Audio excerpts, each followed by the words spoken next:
Right, I think we will get started. So I'm just going to just do a very few bits, very few words at the beginning. Then we're going to hand over to Catherine Robinson, who is the capacity building lead for the School for Social Care Research, as you all know, as most of you will know, I'm sure. But I'm delighted that we've got this session. We been wanting to, we've had sessions in the past from NIHR Academy of various forms, and we've been wanting to get this one for a while. And we're joined by three people from Academy: Alice Clarkson, who's going to sit quietly and make sure everybody behaves well. And then Mal, Palin and Rachel Dwyer, who are going to be giving the presentation. Many of you will know those people in person or online, and it's great that they're here today. And I'm going to say one more thing, then I will shut up and hand over to Catherine, which is that over the years that SSCR has been in existence, we've had growing interest in and activity in capacity building, and NIHR Academy have been amazingly supportive. So I'm really pleased that they are here today and can talk us through. So with that, I'm going to hand over to Catherine. Okay, and without any further ado, it'd be really great for you to start your presentation. Are you sharing your screen? Is that all under control? Okay, so and you're happy to take questions at the end. So people can either do that electronically with a raised hand, which makes it easier because there's quite a lot of us, or use the chat.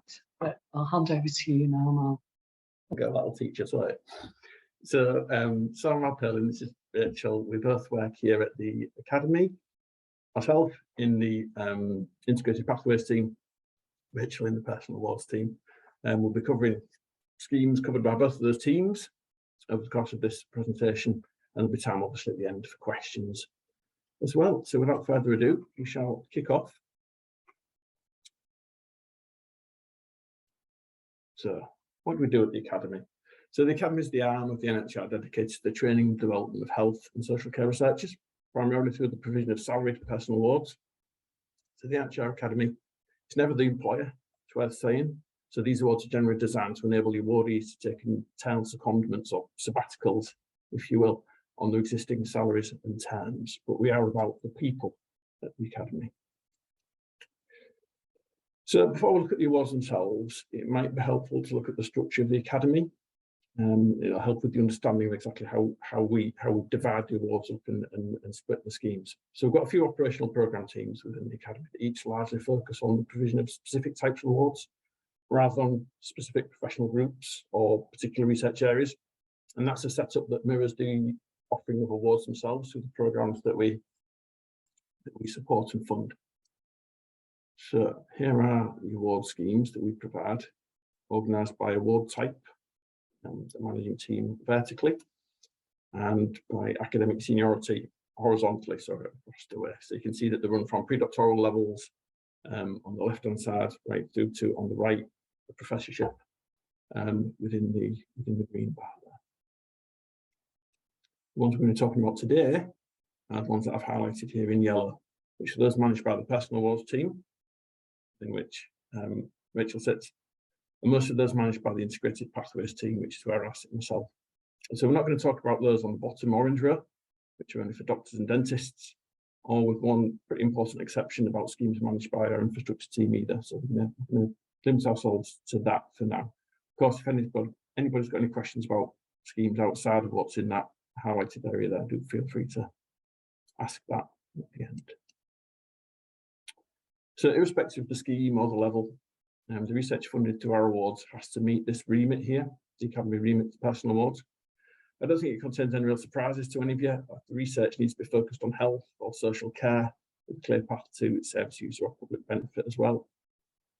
And it's also worth noting, if you look down there, that we also fund education research, so that's practitioner training, development research, and methodological research too. So it's not necessarily all about the service users themselves, directly at least.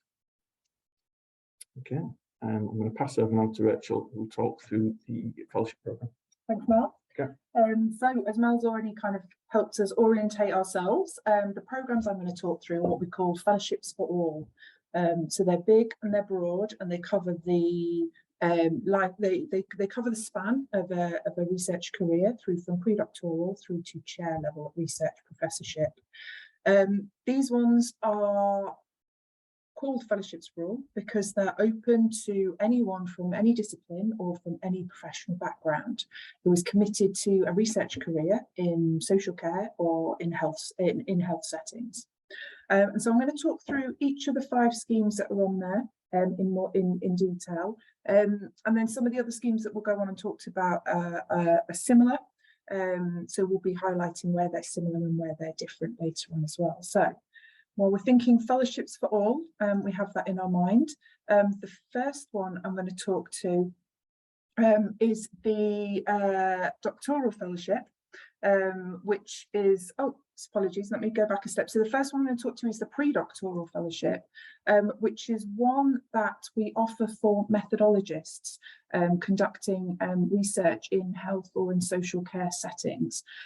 So that one's for people that want to do or have some funded time to develop, to do some additional training, also to develop a doctoral fellowship proposal, but where they can clearly state and clearly demonstrate that they're setting themselves up for a research career as a methodologist, as opposed to an applied social care or an applied health researcher.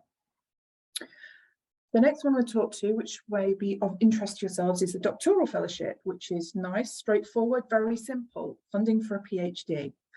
Through this, we offer funding for 3 years WTE, so our PhD length, or our funded length, is still 3 years. And through that, we offer money for salary, for research costs, and for training and development costs, and include a budget towards conference-related costs as well. So this is a Fellowships for All programme. Then you don't need to come from any particular disciplinary background or any particular professional background, but the research you're proposing must be within the remit of the NIHR, as Mal has already talked about. We have 2 calls a year, and the funding is awarded in response mode, which is essentially what we mean is the ideas for the research and the topics for the research comes from the community itself. We don't state particular areas of interest, with the exception of what we call the NIHR strategic themes. So awards might be made in these areas, and this is where, as part of the Academy, as a research capacity building part of the NIHR, we've sort of set out 4 particular areas that we're very interested in receiving applications in, and these are social care, public health, mental health, and health data science as well. And so the application form asks you to identify whether your application falls into social care as a strategic theme. And the rationale for ticking that box, or why you would tick that box, is if at the point of funding we have more applications than was possible to fund, then priority will be given to applications that meet one of those strategic areas and that are deemed fundable. So these are obviously open to social care practice applicants or those working in academia relevant to social care. And there's an optional, the option to include 20% of clinical or practice time. The assessment criteria would be very similar to all of the schemes we'll talk about, are a commitment and a potential to develop a future research career in the social care setting, and we're looking for high quality research and training programs that's suitable for obtaining a PhD, and that's something that's quite important at this stage. So getting the right level of ambition, but the right level of data, novel data at the end of the PhD, so that you can be successfully awarded one. And support from the supervisory team that you've identified, and also your host organisation, is really important. And these all form very, very key assessment criteria that are common across most of our schemes. So the advanced fellowship follows on from a doctoral fellowship, and I think if you remember, cast your mind back or in the recording or in the slides, have a look at the diagram that Mal displayed. The advanced fellowship runs quite a long time over the course of a research career. And it's an advanced fellowship because it follows on from a doctoral fellowship, but you can be at various different career points when you decide to apply for an advanced fellowship. So they can be for people who are recently completed or soon to complete their PhD, but haven't yet had the opportunity to establish themselves as an independent researcher. They can be for individuals that have started that establishment, that kind of building of your own research agenda and research vision, and potentially research group as well, but aren't yet recognised as an international leader in your field. And so this fellowship would give you the investment to do that. But also for people that are looking to transition into an applied social care research setting, maybe from a different background, maybe engineering, computer science, theoretical psychology, experimental psychology, something that means that you need the support to transition into the areas of research that the NIHR remit covers. And they can also be for those people who are seeking to re-establish themselves after a career break, following a significant career break, but give you the opportunity to have that protected research time in order to kind of progress towards your research vision and your kind of research ambition as well. So similar to the doctoral fellowship, open to anyone from any discipline or professional background, with the option of up to 40% practice time. Same awarded in response mode, but the same NIHR strategic themes can also apply to the awards there. And funding and support can be between 2 years and 5 years MWT, so whole-time equivalent. Similar range of activities we fund for, kind of generous package that includes your salary, research costs, training and development, but also a support post, conference-related costs, and you could apply sequentially for fellowships, and recognising the breadth of a research career that these can cover. It does mean that you can just apply, or you can apply for a 2-year fellowship if there's something that you want to initiate, something that you want to start, an initial research activity or initial research proposal that you want to pursue, and then consider coming back for a follow-up, either a longer proposal or something over a different time space. So it depends what your longer term vision is for your career and what your current needs are in terms of what type of advanced fellowship you might submit. Obviously, your trajectory is relevant here, as well as, again, the high quality research and training programme, as well as support from a mentorship team and host organisation. And as a doctoral fellowship on the slide there, launches at the same time as the advanced fellowships, twice a year in April and October.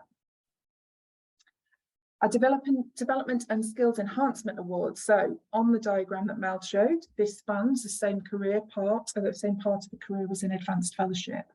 But this one's slightly different. So this isn't a research fellowship, but it still is a fellowship, pays your salary costs and pays your costs for other types of activities as well.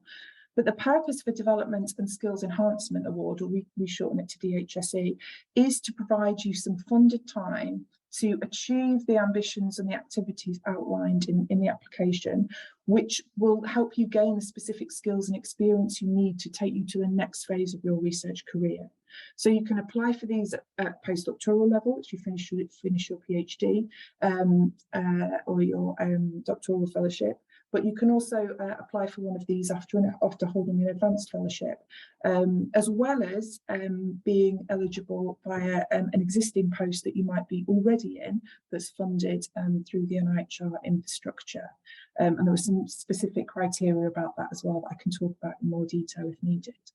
But say it's not to fund research specifically, but to fund a package, a proposal of training and development activities, some supervision, some mentorship, your salary for that time as well, in order for you to get ready for the next stage. There's an expectation of matched funding, or certainly a demonstration of a support from a host organisation. And so the assessment criteria is slightly different here than we've seen for the previous fellowships, but being able to clearly articulate and describe your commitment to a research career in social care over the longer term is something that really helps kind of sway the selection committee and convince the selection committee that what you're proposing and how that aligns with your commitment and your vision is something that's valuable and to be funded. A clear plan for supporting a future NIHR funding application, be that fellowship or a project grant or programme grant, and again, support from your host organisation. And because of the nature of this award, it's launched 3 times a year in spring, autumn and the new year time as well. So mentioning just briefly research professorships, we could do an hours-long webinar on each of these schemes, but just so that you've got the full picture as well. So again, these are open to anybody from any professional backgrounds, and universities, NHS organisations and other providers of social care or care services are eligible to apply. And these are for people that are very much at international leader level, and need or wish to receive sort of funding and support from the NIHR over a 5-year period in order to really take their research vision to the next level, and to support other activities that they have going on at the time. Often focused around translation into practice, and this launches once a year in September. And then just briefly, I'll mention, so our panel membership for these schemes, because they're fellowships for all, they're big and they're broad in terms of panels, but we have a range of expertise, disciplines and professions on each of them. All of our selection committee members are invested in supporting people and careers, and so very much interested in you and yourself as described in the application. And with ongoing recruitment for panel members to sit across all of our programmes, and that's an open call that can be found at that link there. So I'll hand back to you. You show a little bit where we're going then. So Rachel's covered off that row there in green, which is the academically focused or exclusively academic awards. Now I'm going to cover now the ones in the terracotta colour, minus obviously the one for doctors that are at the bottom there. So we'll go a bit faster now because the structures for the awards at each level have expertly been laid out for us already. So we'll to burn through these from now on. So firstly, the importance of practitioner academics and the importance of this band of awards. So there's a view clearly that having individuals working in practice, be that in social care or in health, who are also researchers and research active, really does benefit the organisation, benefits the services they provide. So the purpose of these schemes is to support the development of individuals with dual practice and researcher roles, with each informing the other, essentially. So what are the schemes? So look at the programmes managed by the Integrated Pathways team. So these schemes mandate research and research training is undertaken alongside the continuation of the practitioner role. So we've got a programme specifically for statutorily registered health and social care professionals. That's the NIHR scheme, the NIHR programme, I should say, which is the top row there. And below that, another for staff working within local authority settings, and they can be individuals of any profession. So for the NIHR programme, the individuals, like I say, have to be statutorily registered with one of these bodies here. You can see I've highlighted social work England down green, but all of those other professional bodies as well. So if you're registerable with any of those, then you are eligible for support through the NIHR programme. So the first scheme, the most junior scheme that we manage within the Integrated Clinical Academic Programme is the Predoctoral Clinical and Practitioner Academic Fellowship. So it is essentially what it says on the tin. It's a pre-doc award. The purpose of it is to support the awardee to work up a competitive application for doctoral funding, be that with us or elsewhere. And there are two streams of offer. So there's a standard stream, so that's full-time for 12 months, part-time over 24 months, and also a bridge option for individuals who are a lot closer to being in a position to submit a PhD proposal and don't necessarily need a year's worth of protected time.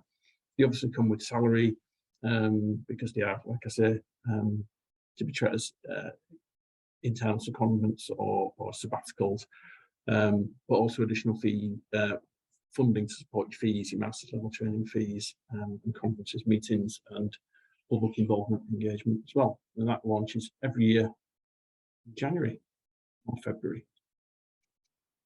Above that, we've got the Doctoral Clinical and Practitioner Academic Fellowship, and I won't labour the point, but it's basically exactly the same as the Doctoral Fellowship that's already been mentioned.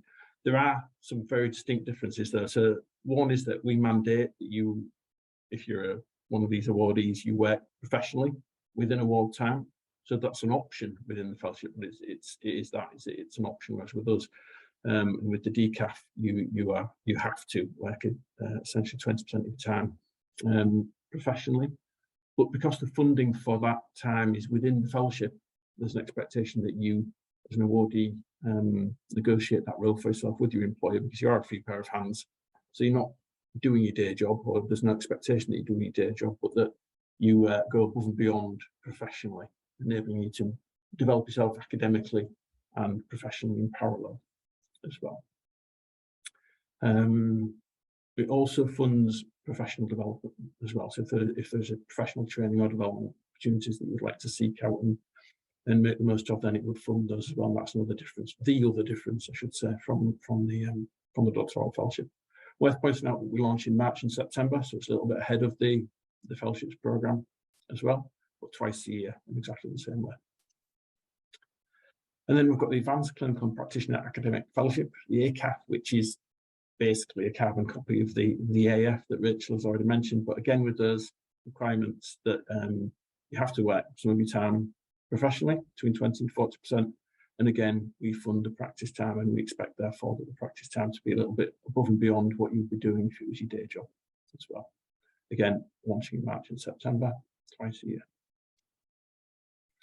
And then between these schemes, we've also got bridging opportunities. So the ICA programme also offers bridging, like I said, to support access to its fellowships, but these aren't run by the NIHR Academy, but by HE's local teams.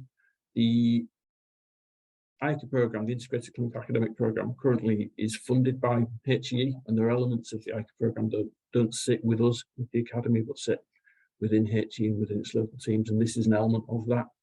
So they offer bridges, short duration support to enable people to achieve the steps or the stepping stones between the doctoral or the pre-doctoral, the doctoral, and then the postdoctoral awards. So worth knowing about, but we don't manage them ourselves here at the Academy. Then moving on, so that's the Integrated Clinical Academic Programme that is for statutorily registered professionals. We also have another programme, which is a new programme. We piloted it last year, and we've had approval from DHSC to continue it. And the aim of this programme is to support the development of research cultures and research careers and evidence-based practice within local authority settings.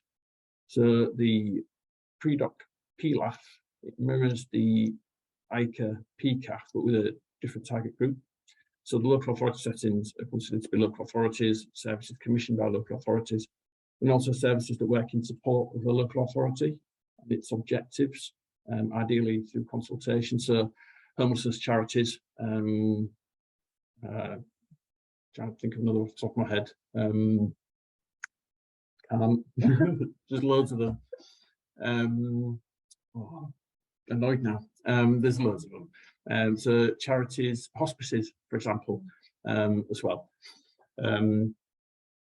So in terms of what a practitioner is in this context, so we're not talking about necessarily statutorily registered professionals, or those are clearly our practitioners, but anybody with a discrete role. So if you're working in a finance team or in the other team, indeed, as long as that's a discrete role, discrete specialism, and that's practice as far as we're concerned.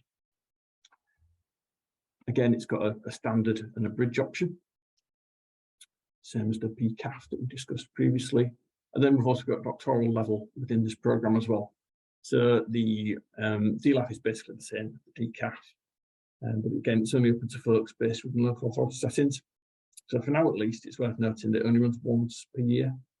So we received 7 applications last year. We made 3 awards. So these are not big numbers for national competitions, but hopefully it's going to grow with time. Like I say, it is new. But at the moment, at least, we are, unlike everything else that we've talked about, only running 1 competition a year for that scheme. It's open now. It's open in September, closes in November every year. Okay, the last one that I think I'm going to talk about is the Local Authority Short Placement Award for Research Collaboration, Local Authority Spark. Now, this isn't managed by either of our teams. This is managed by the infrastructure team.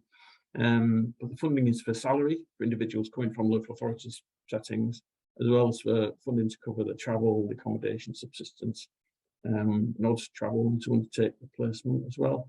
But these are essentially an opportunity for individuals outside of the NIHR to experience what it's like in the NIHR within one of our infrastructure settings, or individuals who work within the NIHR or one of our associated bodies to experience what it is to work and research within a local authority setting as well. So you can move in either direction depending on where you currently are. The details are in the slide, and the slides will be shared, so I'll not go through that in great detail, but there's funds of up to £15,000, and like I say, if you're coming from local authority or a supporting service into the NIHR, then we fund your salary as well. So I think that's it from me. So I'll hand back to Rachel to talk about some closing considerations. Yeah, so Mal and I thought we'd just run through this again, you know, in terms of what's the differentials between the Fellowships for All programme, or the NIHR Research Fellowship programme, as I described at the beginning, and then the practitioner academic fellowships that Mal went on to cover, because it's probably the question that we get asked an awful lot. Which one am I eligible for? Which one should I apply for? Sort of those types of things. And quite often the answer is you're eligible for both. You could apply for both. But it's thinking a little bit more, as Mal said, the considerations around where you are now and what do you want your future career to look like, and that may be the deciding factor for you. We do see applications come in for both schemes, so for example, both the doctoral fellowship and also the DCAF as well. And that's not a problem at all, and they're both reviewed separately, independently, but obviously it's an awful lot of effort and an awful lot of time for yourselves. So some considerations you might want to think about in terms of which programme. So competitive applicants to all the programmes can describe a level of research experience and a number of recent research outputs, which are relevant to the level of the award that you're applying for, and always assuming an ultimate trajectory towards research leadership. And that's something that can be challenging for some people to kind of describe and to articulate within the research, within the application that they submit. It is very much something that all of our committee members are looking for, is that clear, compelling case of not just what you want to do for the next year or 2 years or 3 years, depending on one scheme you're applying for, but what's beyond that, and what is this all heading towards. Competitive applicants to all of the programmes will be able to describe a bespoke plan that's relevant to them and their research skills, and relevant to the research vision that they're describing in terms of where they want to be in terms of research leadership. Obviously there's some generic things or things that are common across all schemes, but something that really looks that is tailored to you, what you've done so far and what you want to do, and fulfills those gaps and any research skills gaps that you've identified. And something that will be common is the proposed hosting arrangements that enable you to have access to excellent opportunities for your development as a researcher and a research leader. So those are the things that will be the same across both. But if you're looking to apply for the ICA or the local authority fellowships, then additional things that you're wanting to be able to describe, and things that are going to be really important to you and what you see your future research career being, are your aspirations to be a practitioner academic. So not to work solely in academia, but to have that real sort of dual footing across both practice and academic activity, ultimately to enhance practice, not just for yourself, but also for the wider community of which you're part. And so at postdoctoral levels, this should be demonstrated and accompanied by evidence of your active pursuit of this goal, of the opportunities that you've managed to either carve out for yourself or pursue previously, and the things that you want to go on to do. A bespoke plan, not just for the research development, but also for your professional development over the period of this award, because that's a strong expectation, if not more than us. It's probably understating it even, isn't it? As an expectation, it's absolutely what these awards are to do, is to provide you that opportunity for professional development alongside your research development. If I may, Go for it. Yeah. Like Richard said, you can apply for both. So you can apply for a DF and an ICA doctoral award as well. And because the application forms, we work off a standard application form, the application forms look almost exactly the same. So the questions look the same, but the answers that we expect to those questions potentially can be quite different. To where we see people fall down is it's a cut and paste. You feel because the application form looks the same, you can cut and paste your training plan and your elements of your form from one to the other. And in a lot of instances, in a lot of sections of the form, you absolutely can, but there are sections where you do have to look at the differences between what the award is offering and make sure that you're making the most of that. And if it's offering professional development and the expectation that you work and develop yourself professionally, they need to grasp that opportunity, because it's a generous offer, and we expect that people who are applying to those schemes make the most of it. So, sorry. Yeah, no, it's a really important point, and it's very much where we do see people applying to both, and you might be eligible for their different schemes with this different kind of focus as well. So competitive applicants to the practitioner schemes should also be able to describe the hosting arrangements that provide you the excellent opportunities, not just for your research career and your research development, but also for you as a professional and your professional leadership as well. And a clear commitment from your proposed host or hosts, multiple, as will be more common in this case, for continued support and development of yourself as a practitioner academic, considering all the developments, all the aspects of who you are and what you want to become in the round as well. Yes, is there anything more to say about that? No, I've covered that. Grand, yeah, brilliant. Thank you. Just checking, because it is. I do appreciate. Yeah, there's a lot to talk through here, and orientating yourself can be quite challenging at times. So very briefly, for anyone that's familiar with research funding processes or funders, and a lot of what we do is the same, but we thought it just might be useful to run through that in general terms rather than going scheme by scheme, in case you had any questions or comments about that as well. Once we get to that part of the webinar. So it depends on the scheme. Our competitions run annually or every 6 months as described, and all of the applications are made through our online application management system. So we know all funders have all different versions of these things, and we of course have our own, but it is a similar process for the NHS Jobs website or many other online and sort of recruitment activities. Once you've logged in, once you've put in your kind of core details about who you are and your contacts and a bit about your CV and background, then when you select which call or which competition you want to apply for, then the specific questions for that round will pop up as well. So you can always log on now and have a look. You can't break it. I mean, I don't know anyone has tried to break it or has succeeded in breaking it, but you don't need to wait for a call to be open to set yourself up an account, to put some of your basic details in, and to have a look at the applications and the calls that are already open.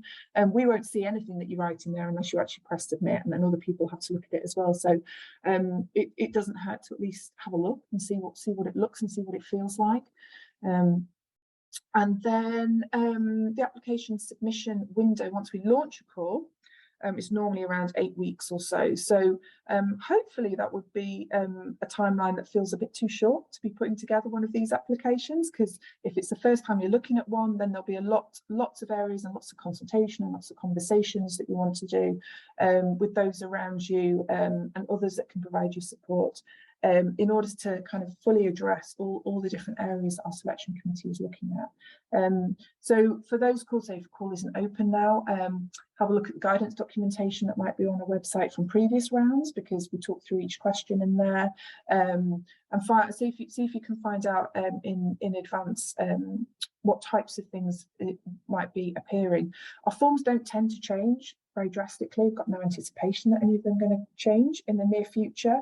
So if you're working off previous guidance notes ahead of a call opening, it probably will be a solid basis in order to plan. But then also, if you're thinking about your research career, what's your 5-year plan? You know, if there's a call opening now, so for example, doctoral fellowship or advanced fellowship should open again today, will open again today.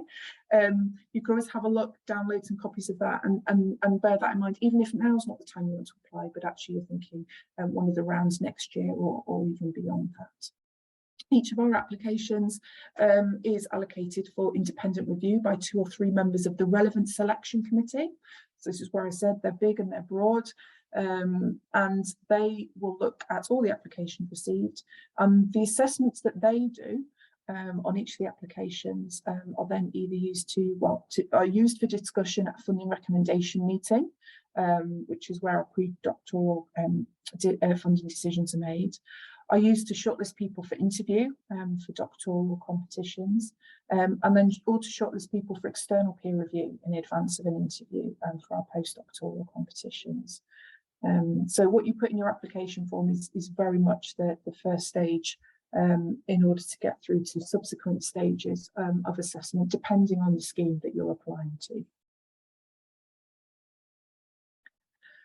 And just briefly, we'll leave this in the slide set for future consideration as well, but some key pointers on what makes a strong application. Have you been able to demonstrate sort of the requisite experience and aspirations to lead and to undertake the project? And have you got the kind of the detail and the substance underneath any aspirational statements or any kind of general statements? Often suggest to people, if there are general statements in your application that any one of the other applicants can write, you know, you might want to see and think if there's anything more detailed you can add to that to really give the selection committee members a good sense of who you are and what it is that you want to go on to do. So it's developed from conception with the support of suitably experienced academic supervisors and advisors, but obviously also practice academics where they've already had the experience of doing this, in reality as well. There's nothing like the idea of thinking you know what something's going to be like, but then going to talk to people that are already doing that and using that in order to appropriately shape your application would be really valuable. One thing we haven't talked about much, but I hope is clear from anything that the NIHR does, is that patient, service user and public involvement and engagement is key to all of our activities. And so, I mean, many other webinars available when you get to the point of considering an application, but unless you've considered what we call PPI, so that's public and service user and patient involvement in the development and then the actual activities of your fellowship, it won't get very far. I mean, it's absolutely core to everything that we do. Propose a project that's an appropriate kind of scale and aspiration for the career stage that you are, but gives you the opportunity to do the personal development as outlined in your training plan. And very importantly, has a good potential to make an impact on care or health services, practitioners and patients and service users as well. And bespoke training plan we've talked about, so there's very much there's nothing you can pull off the shelf in this space. This is very much about what do you need and what do you want, and we'll probably be willing to pay for it. So do be bold, do be creative, and do think comprehensively about what are the training development activities you need. And then something that has the backing of your host organisation and your career development, and can provide you the support that you need, that you're outlining in your project and also in your development plan as well. And then we'll leave you here with some links, so one of which is contacts for us that cover most of the teams that Mal and I are representing, but then all the others involved in our fellowships and all of our offers that we've talked about some today. And then also your research design service, who provide or can provide expert advice in terms of developing proposals, in particular research design elements, but also, you know, PPI and many other aspects of what our applications ask you for. And so I'll leave it there. Thank you. Brilliant. Thank you very much. That's a positively smorgasbord of opportunities and lots and lots of information. There are some questions already in the chat. So the first one about international applicants or researchers who need visa sponsorship. Are they eligible for the advanced fellowship? So yes, would be eligible for the advanced fellowship, because this would be about identifying your host organisations and having conversations with them well in advance of submitting your application, and making sure that that they were in a position to support you with that visa application and all the necessary activities that would require if you were successful in your award. So yeah, we do have applicants that are in that situation, or people that are in existing posts in the UK and then are moving on to a fellowship as well. Okay, thank you. And then Liz has asked whether there's a list of current award holders that we could utilise and make contact with current award holders. There is a list. It doesn't have contact details on it, but everybody who's contracted through the Academy with one of our personal fellowships is on a website. Who I'll try and dig it out while we're chatting. I tend to find if you Google NIHR funding and awards, it often comes up. It's similar to what UKRI use as sort of gateway for research, but it's where all our contracts with DHSC are listed. All the fellowships will be listed under the career development category, and I'm afraid slightly clunky in that you can't then filter further in terms of, say, a doctoral or an advanced or what have you, but certainly all the information around any awards that we've made are on there. We often find that existing fellows are more than happy. They often speak at RDS events or other activities, you know, to talk about their experience, and so a lot of them will have flagged their funding, or certainly their current funding, on any academic web pages or profile pages that they have available to the general public as well. And so, yeah, we'd strongly encourage you to get in contact with people, but obviously respect if actually at the moment they don't currently have time or capacity to work with you or support you or provide any information. Mel's just put the link to that website in the chat for people to have a look at there. Okay, so I'm going to try and alternate between hands up and the chat. And if anyone who's put a question in the chat wants to do it in person, then stick your hand up. So Hafizan, your question or comment. Catherine, I am the research nurse and I want to do the advanced research practitioner course. So is available, or is it any funding is available for that course? So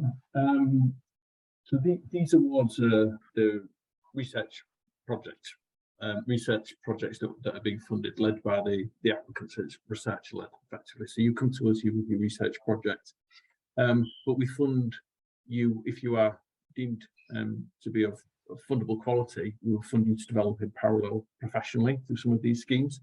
So one of the ones that we talked about there, to pick an example. So within the NIHR program, we have the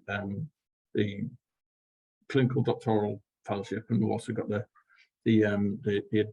advanced clinical practitioner fellowship. If you were successful in applying to one of those awards and you were undertaking research and research training, you could also apply for professional training within that. If you could argue that professional training was in line with your professional aspirations and complemented your direction of travel in terms of your research interests and enabled you to I suppose align them, your academic and your clinical, then absolutely yes, you could. There isn't funding through the Academy for specific courses like that. It would be as an add-on to a wider program of development. If that makes sense. Thank you. Another question in the chat. Could you say something about the difference between partner organisations and host organisations? This is something that's come up for people applying where it's really a social care organisation that would be the most appropriate host or partner, but that doesn't always seem to fit with the application process and sponsorship and so on. If you could say a little bit about that. Yeah, so no, it's absolutely right. So for the practitioner academic awards that we've discussed there, so the IPA program and the local authority academic fellowship program, yes, because there's an expectation that you're working in practice and academically at the same time, you need to have the support of both organisations, clearly, otherwise it's not going to work, is it? So we've always been going back to 2009, 2010 when these were set up for the clinicians, very flexible. So we've said to the individual, it's up to you. You decide whether you want your host to be the practice organisation or the academic institution. The host in all cases has to be the employer. So this is the one rule that we do have, because we need a line of accountability, because we contract, like I said right at the very beginning of this presentation, we don't contract with the individual. These aren't jobs. This is a contract with the host organisation to provide everything that the awardee needs to undertake the fellowship. So the contract of employment is between the host and the fellow. So, and like I say, we need that line of accountability. We don't want to be contracted with an organisation that isn't the employer of the fellow, just for the fellow's protection, but for our protection and for the organisation's protection. It works for everybody if that's the case.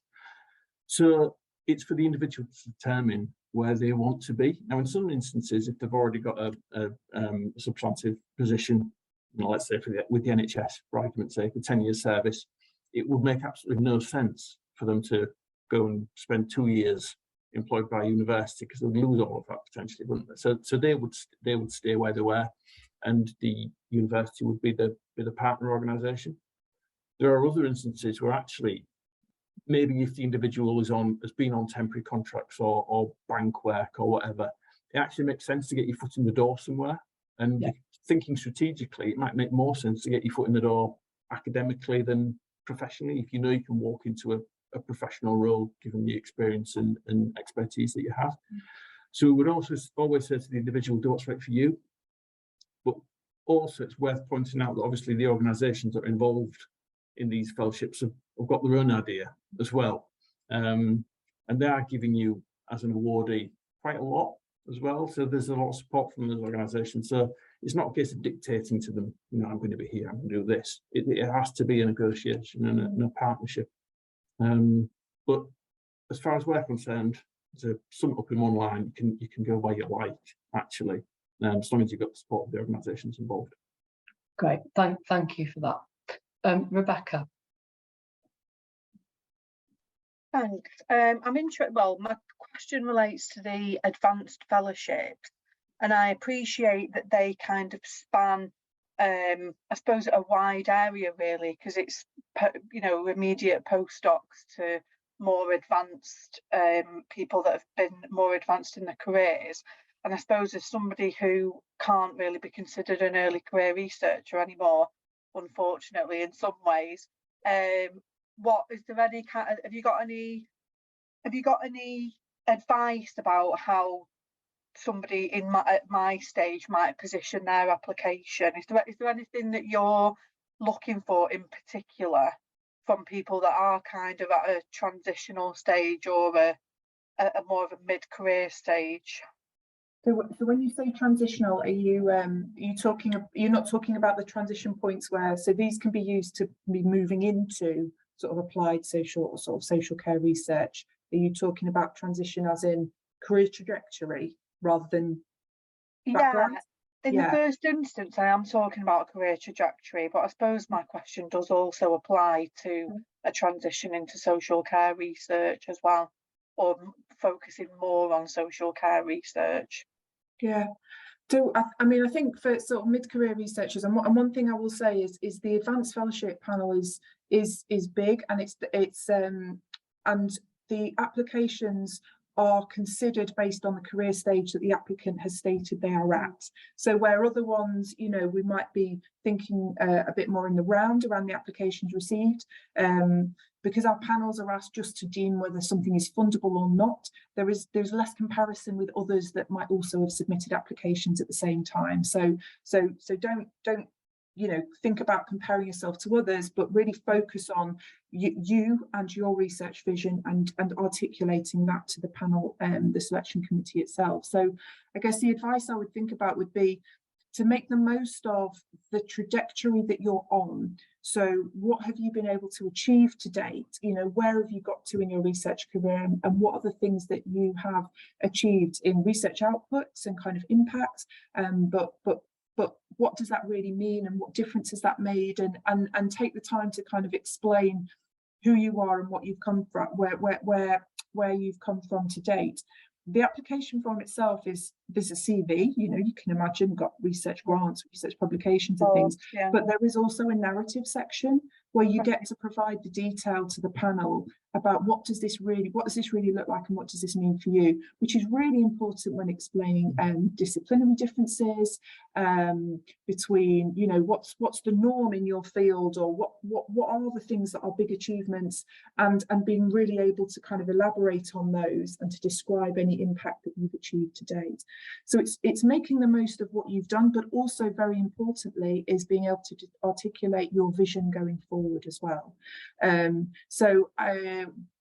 We've all got big ambitions, and you know, there's lots of great things we'd like to do to kind of change the world, but the thing that's going to make your application stand out for others is the detail behind that as well. So your experience, your unique experience, either in academia or in practice or in both, and what has that led you to see as the vision for your research, the research you want to conduct in the field that you want to conduct it in as well, and be able to articulate that to the committee. So sorry, apologies, it probably sounds quite general. You might want more specific things that I could give you, but I suppose, you know, to reassure you that our committees are used to reviewing applications from multiple different professions, multiple different backgrounds, multiple different career stages. So really it is your opportunity to describe what you're bringing with you, what you're bringing to the table in the first instance, and what you're going to achieve going forward, and how the fellowship is going to get you there as well. So with the advanced, I want to take advice about the length, you know, the type, because obviously, you know, it's quite big and broad in terms of what the offer is, but that sometimes can feel a bit daunting. Do you go for 2 years, or do you go for more? Yeah. So thinking, you know, breaking down what is it that you want the next 10, 15 years of your research career to look like, and what are the most important initial steps, and how can that advanced fellowship get you there, say in a 2-year fellowship or something slightly longer, rather than having to explain the next 10 years and how you want to do that in the one next single fellowship that you apply to. Does that help at all? Sorry, I feel yeah, no, that's really general. No, it's very, very helpful. You've explained a lot there, so thank you very much. Thank you. You're welcome. No worries. So if somebody's unsuccessful, can they reapply to any of the schemes? Are there any limits? So there are. Sorry, well, I was going to say there are limits, and you didn't miss it. I saw the question that you wrote in the chat. We didn't cover it because there are endless things we could cover in a webinar like this, but there are limits. The best thing to do is always check the guidance for the particular scheme that you're going to apply to. So more generally, it's often the case that you can apply twice to the same scheme, but there might be a time limit between. So, for example, doctoral fellowships, you couldn't necessarily jump straight back in for the next round, but you would have to leave a minimum of 12 months. But that's not always exclusively. There is a period of time, say after 3 years, where you can then, the clock resets, if you like, because after 3 years or so, we would expect that you and your research career have moved on, so we wouldn't be seeing the same application. So check the guidance notes in particular, get in touch with us if you want to talk about your specific case. Yeah, because the schemes they've got different rules. So for the local authority academic fellowship programme, because it's new, we were trying to build capacity in that area. We don't have that rule at all. So you can apply as many times as you like, as frequently as you like. But that's as things currently are, and things might change, and things might change for any programme. We amend things as we see fit. So, like Rachel said, it's in the guidance notes for the scheme, and look at the most recent set of guidance notes for that scheme that you're interested in applying to. So, what might be the last couple of questions? Do you have to have an existing research role before applying? No. Okay, that's straightforward. And then can somebody apply for a postdoctoral fellowship before they have submitted their PhD in anticipation of planning and the timescales involved? So yes, that is possible. I think it's about considering when is the best time point for you to submit an application in order to be the most competitive that you can be. So yep, it's possible, and that's covered in the guidance note, certainly for the advanced fellowship. However, you would need to be and demonstrate certainly before award that you'd successfully achieved that PhD, and obviously there are still lots of things that could be uncertain at that stage, but also that that you've had enough opportunity to consider, to consolidate, to achieve any publications, any impact, you know, that you would have got from that doctoral fellowship, and then time your follow-on application accordingly. That's where the DSE, or the Development and Skills Enhancement Award, can come in, because again, that will give you some salary time to kind of make sure you've maximised the benefits from your previous fellowship before applying and getting ready to apply for the next one.